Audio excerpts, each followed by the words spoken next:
بسم الله وكفى سلام الله عليكم إخيار ميل والبود الدنيا كجوكتان تاني و Southern Media Corporation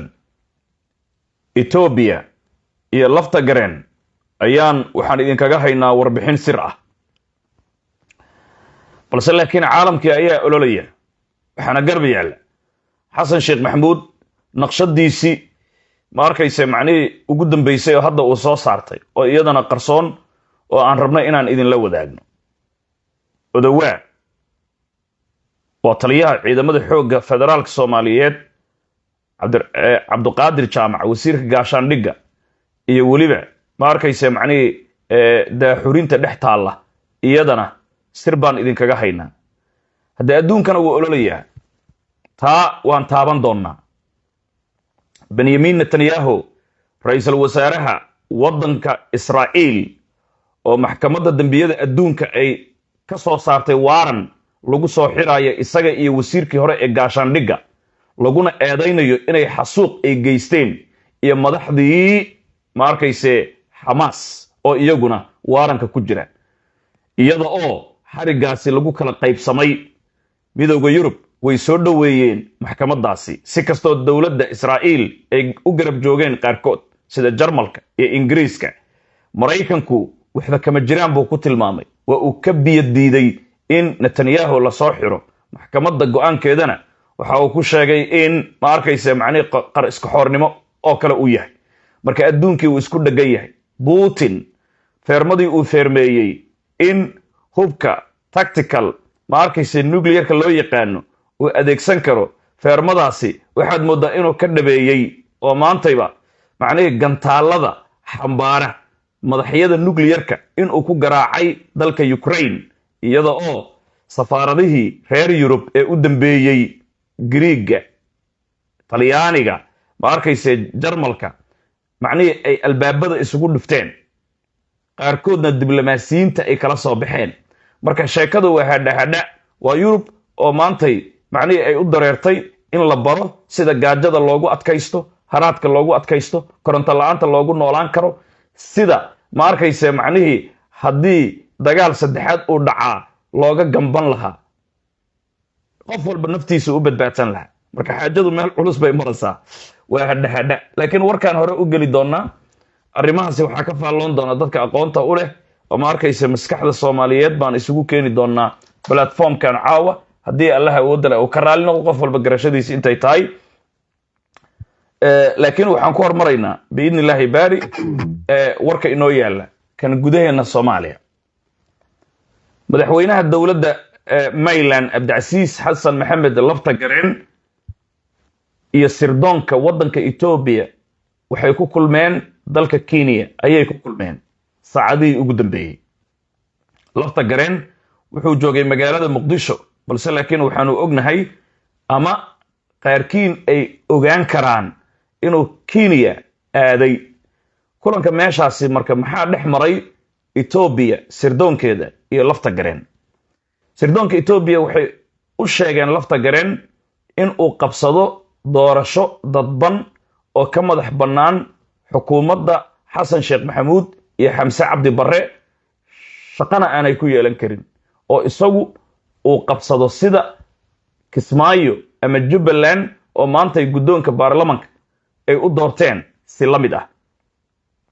arrinkaasi gorfayn dheer kadib Ethiopia sirdoonkeeda iyo Abdicasiis lafta gareen way isku raaceen in doorasho dadban uu ku qabsado magaalada Baydhabo ee gobolka Bay way ogaadeen Xasan Sheekh Maxamuud iyo saaxiibadiisu waxay ogaadeen in lafta gareen iyo sirdoonka Ethiopia ay ku kulmeen Kenya durba waxa weeye warqad bay u direen waxay ku yiraahdeen lafta gareenow magaalada Muqdisho soo gal ama magaalada Baydhabo soo gal oo ka dhigan haddii Muqdisho aad soo gashid waxa weeye ma arkayse macnii waana aqbishay haddii Baydhabo aad ka degtidna warkaagu cad yahay anigu marka waxaan kala saari waayay ama Baydhabo ka deg ama xamar ka soo deg labadaas waa fahmi waayay يعني حمر كسو دقوابة لفهميبا لكن بينما كدك شرقول ميا ماشي ياله oo shirqool kale may u duugeen nimanka damul jadiid mudday ka shaqaynayeen gudaha baydhabo mise waxa weeye waad iscadaysayoo waxa weeye baydhabaad aaday sida kismaayo go'doonka aan u saarnay ayaan kuu saaraynaa baydhabo haddaa ka degtid waan isdaynay miyaa taasi kuma dambaabi karo mana kala caddayn karo marka laakiin waxaan caddaynaynaa in kulankaasi markuu dhacay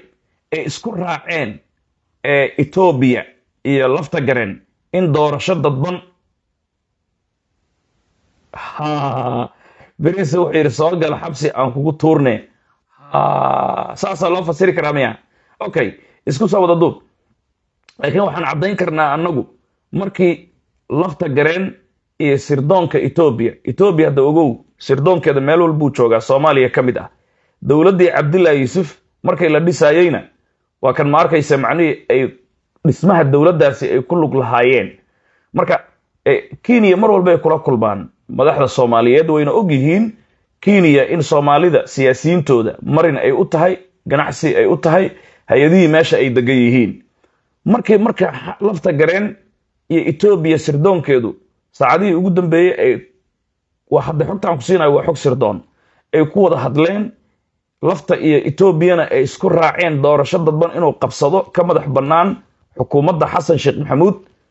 durba way la hadleen marka lafta oo ku sugan Kenya waxay ku dhaheen lafta gareenow laba mid samee ama xamar soo gal hadda ama baydhabo si degdeg ah u soo gal labadaasi midkood soo gal lafta gareen laakiin muxuu ku jawaabay laanu ma fasiri karo macnaheedu xamar soo gal la garay baydhabo soo gal I can't understand it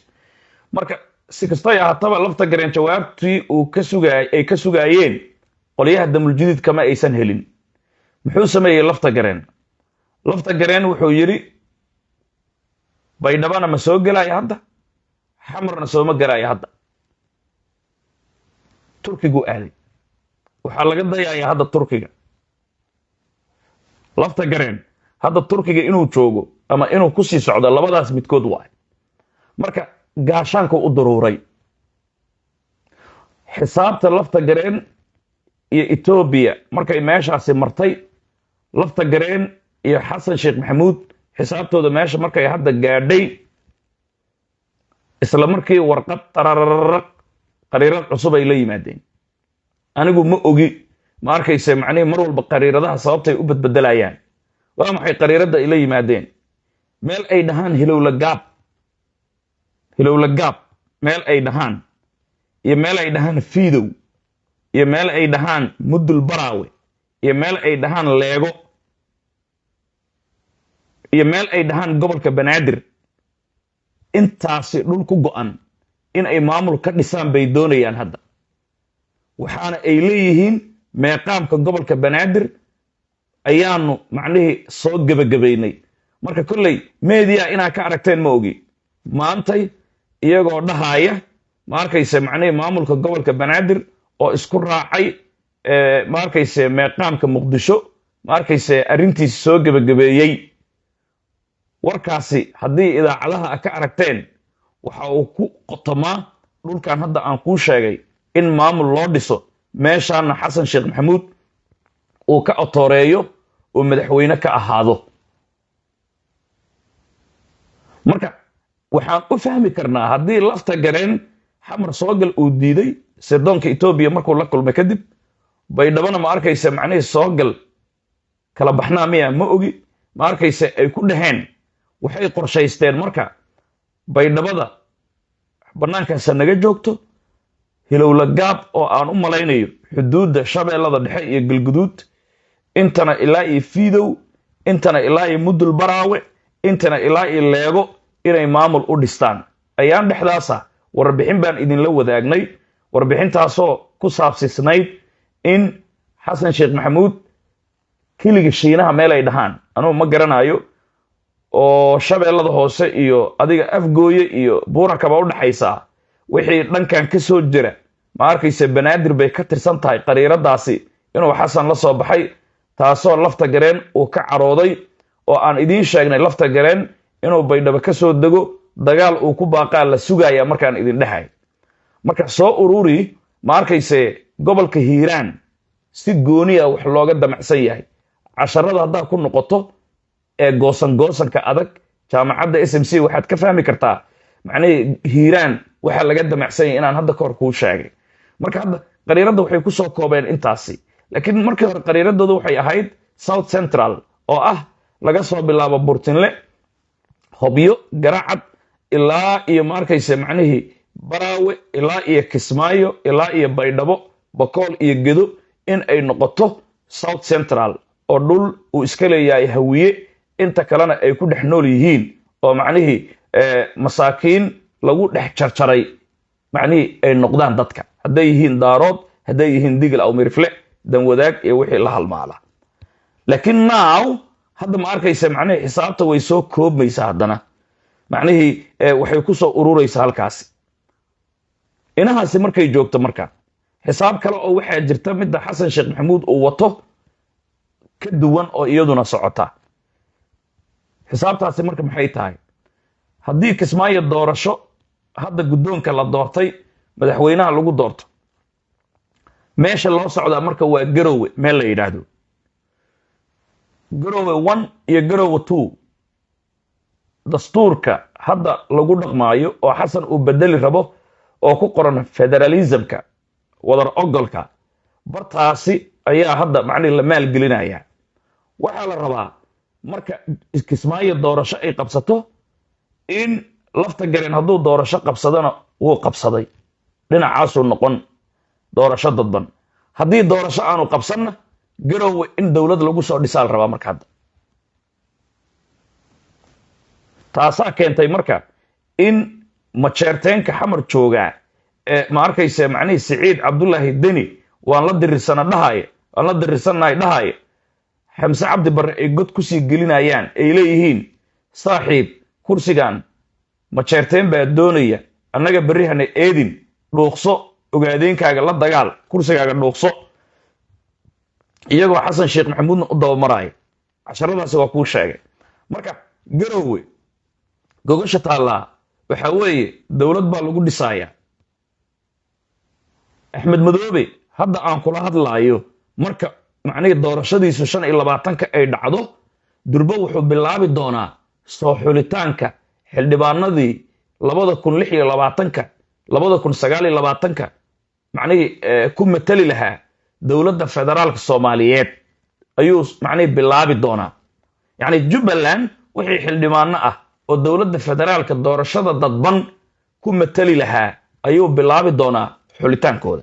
shaqada saasay u socotaa taasoo ka dhigan gogasha Garowe marka la isugu tago Jubbaland madaxweyne leedahay oo doorasho dadban qabsaday Puntland madaxweyne leedahay doorasho dadban qabsaday iyaga ayaa steerinka u qaban doona dawladda lagu soo dhisaayo Garowe sida ma arkaysa Mareykanka iyo Ingiriiska Sacuudiga iyo Imaaraadku ay horboodayaan inta badan beesha caalamkana ay baritaarayaan dhaqaalahana ay ku dhiibayaan waxaana ma arkaysa macnaheed taageeraya Sheekh Shariif Sheekh Axmed iyo saamilayda siyaasadda inta ka soo horjeeda xukuumaddan Xasan Sheekh Maxamuud oo awoodda marooqsaday haddaba Puntland haddii xildhibaanadeedu ay soo xulato oo Jubbaland xildhibaanadeedana ay soo xulato qabiilaadkan kale xildhibaanadooda haddii aysan doorasho qabsanin yaa matali doona ku dhihi maayo maamul markaasi waxaan ku dhihi doonaa qabiil baan ku dhihi doonaa hawiyaha dirta iyo digil aw miriflaha waa digil iyo mirifle hadduusan doorasho qabsan waaya dad waa la maamuli doonaa waa kugu celin doonaa Jubbaland maamul ahaan xildhibaanadooda haddayba sii qoran doonaan Puntland maamul ahaan xildhibaanadooda hadday sii qoran doonaan laakiin daaro dir iyo hawiye iyo digil aw mirifle waxaa la oran doonaa aqoon-yahanadooda bulshada rayidka waxgaradkooda ayaa laga soo xuli doonaa iyo siyaasiyiintooda macnaheed bulshada rayidka ayaa xildhibaanada u matali doona digil aw mirifle xildhibaanada u matali doona dir xildhibaanada u matali doona hawiye bulshada rayidka ka imaan doonaan ayaa la dhihi doonaa maadaama doorasho aanay qabsanin maamuladoodu macnihii qof matalaa aan jirin sida beesha caalamka warqadeeda ku qoran marka sheekada meel culus bay maraysaa marka meeshan waxaa shul iyo shal ku jira digil aw mirifluhu bal lafta gareen doorashadan qabsay hadduu doorashadan qabsado markaasi 77 isagaa soo xulaaya laakiin hadduusan qabsanin maamul ma lahane qabiil ahaana loogu dhufan doonaa waxaana la dhihi doonaa bulshada rayidka ayaa macnihii laga soo dhex xuli doonaa dirta iyo hawiyaha iyo digil aw miriflaha waxaana waa wax reer galbeedka ay wataan oo international community ay wataan marka macnihii xisaabta xasan sheekh maxamuud uu wataa xisaabtaasi ayaa garab taalla marka garowwe ba arkaysa macnihii dowlad lagu soo dhisana magaalada muqdisho waxaa sifayn doona nimay dhahaan muungab iyo sheekh shariif iyo ma arkaysa tiimka macnihii ku daba xiran ayaa ma arkaysa macnihii sifayn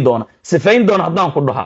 hadde ma arkaysa macnihii waayeel iska afkaaga fur ilkaaga aan tiriye lama dhaho sifayn doona haddaan ku dhaho cidda lala dagaalami doona markaasi waad iska qiyaasi kartaa oo waad garan doontaa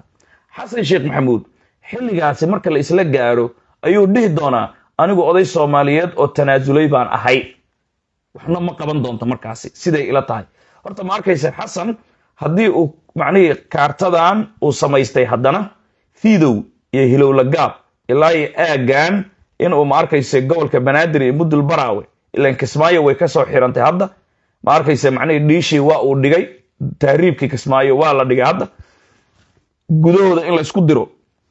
lacaga laysu adeegsado baasha meeshaasay kusoo biyo shubatay ma garanayo sababta baydhabo iyo bakool oo dagaal uu ka riday xasan sheekh maxamuud macnihii uu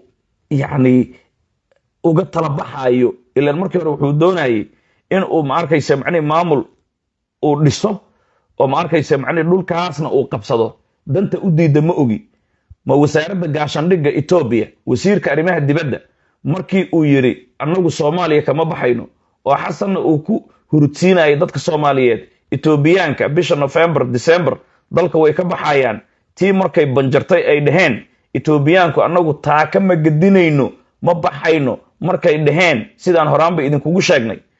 ma markaasay ku cadaatay ay ku cuslaatay anigu ma garanayo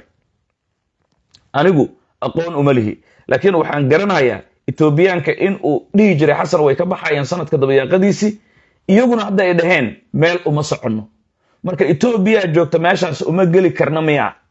350 milyan aan ku dhiibaynaa meesha Ethiopiaanka ay joogaan ma arkayse macnay ku dhufo ka dhaqaaq ayaanu ku samaynaynaa miya anigu ma garanayo marka walaalayaal soo ururi marka hadda xisaabta xasan waxay taagan tahay banaadir meeqaamkiisaan dhisayaa banaadir meeqaamkiisa markaan dhisaayana hilowla gaab fiidow waxaan u malaynayaa gobolka hiiraan iyo gobolka shabeellada dhexe in ay kala bartaan u malaynayaa ilaa iyo leego ilaa iyo mudul baraawe dhulkan ayaan maamulka gobolka banaadir macnihii matalaadiisii aan ka samaynaya marka xisaabta meeshaasay kusoo urudhay ninkii hurdayow toos ninkii toosayow bood ayay xisaabta joogtaa marka waa la isalay huunfo iyo dooro wixii halaabaya hawshayda maahan lafta gareen xagguu u dumay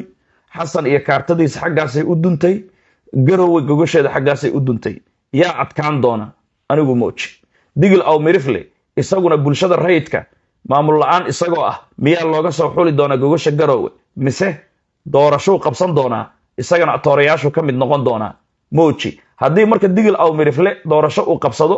meesha waxa ku banjaraya hawiyu noqon doonaa